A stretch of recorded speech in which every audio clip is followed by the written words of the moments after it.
Hello everyone, welcome back to another episode of Ekdam Filmy.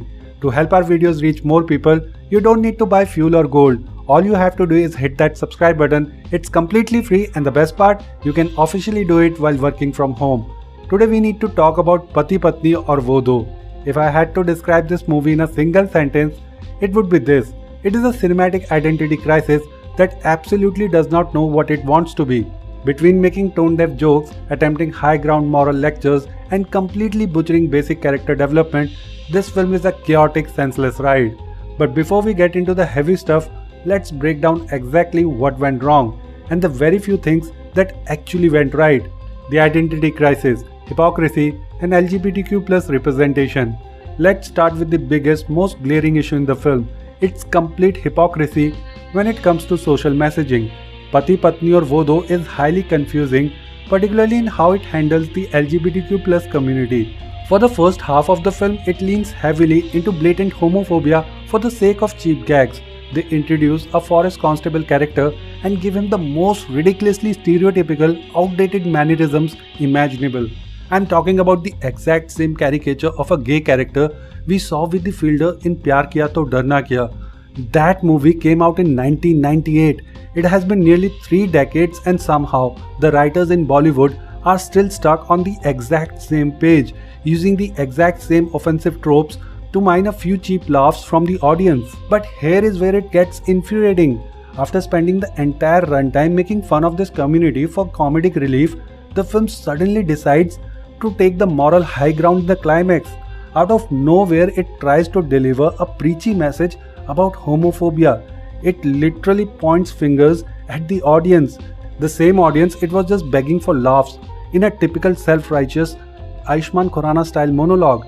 Yes, there is a monologue at the end. Thank God it's shorter this time.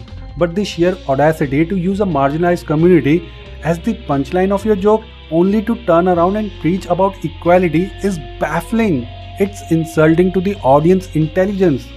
The silver linings, nostalgia, and situational comedy. Now I promise to give credit where it's due. It's a largely senseless film, but there are a few good things that I can count on the fingers of one hand. The background music. Call it nostalgia or whatever you want, but I honestly love the old songs they used in the background score. And just to be clear, I'm not talking about the full-fledged songs created for this movie. Those are absolute garbage.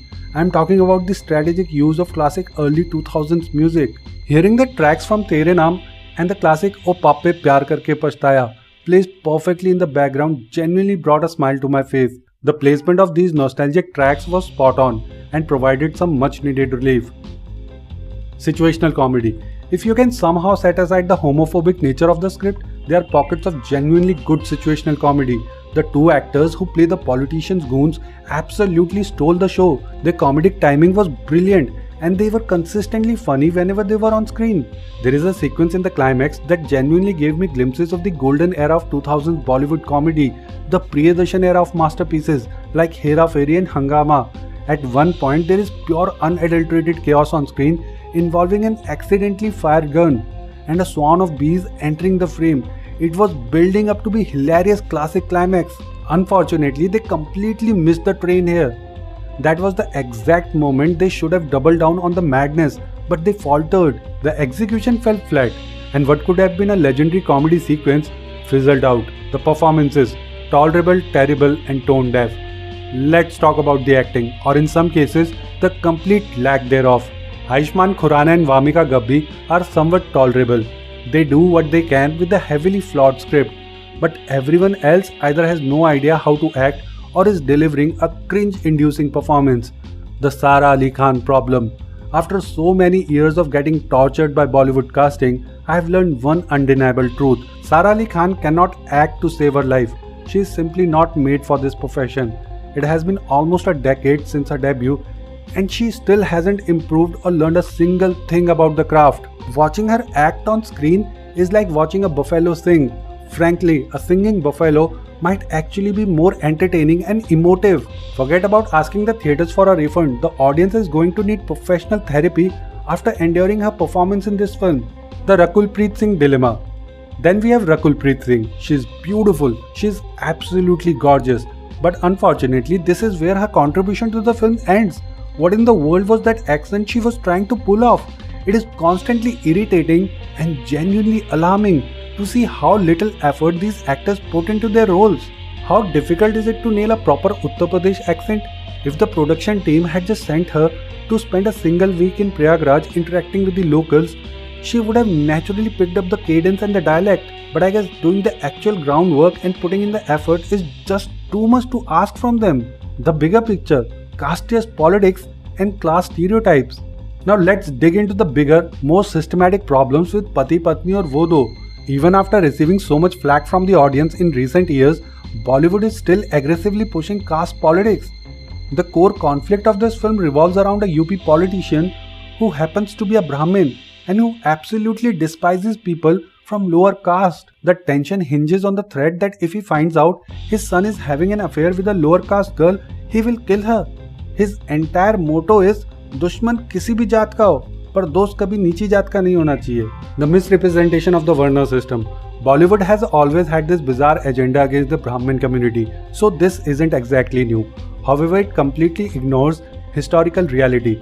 Before colonization, the rigid birth-based caste system did not exist the way they portray it. The Varna system was based on occupation and skill, not birthright. If someone was good at reading, acquiring knowledge and teaching, they become a Brahmin.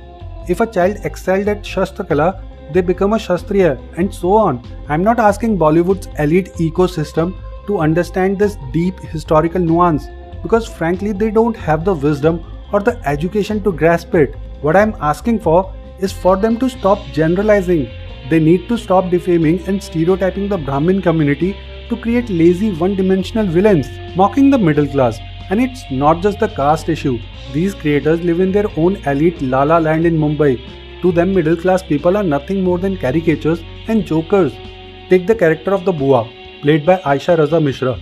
The character is absolutely pathetic. Her entire personality is just walking into the room and speaking non-stop nonsense. It clearly shows how these so-called elites view middle class families.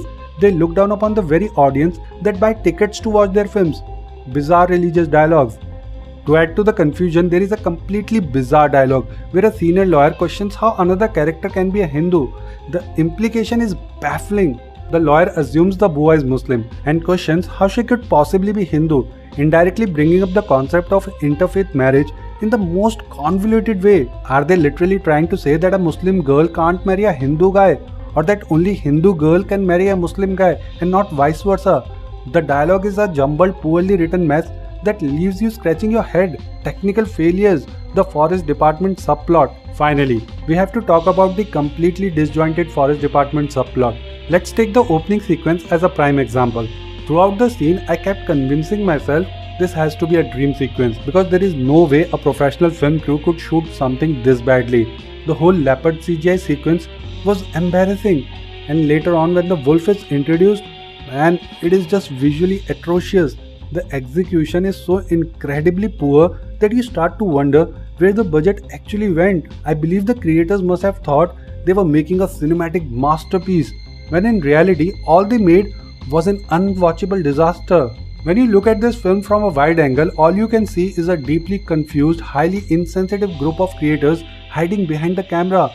On one hand, they are making fun of the LGBTQ+ community, portraying the Brahmins as cartoonish villains and stereotyping the middle class audience. On the other hand, they want to give you a self-righteous lecture on morality and homophobia. To be completely honest with you guys, it is just not worth the hassle.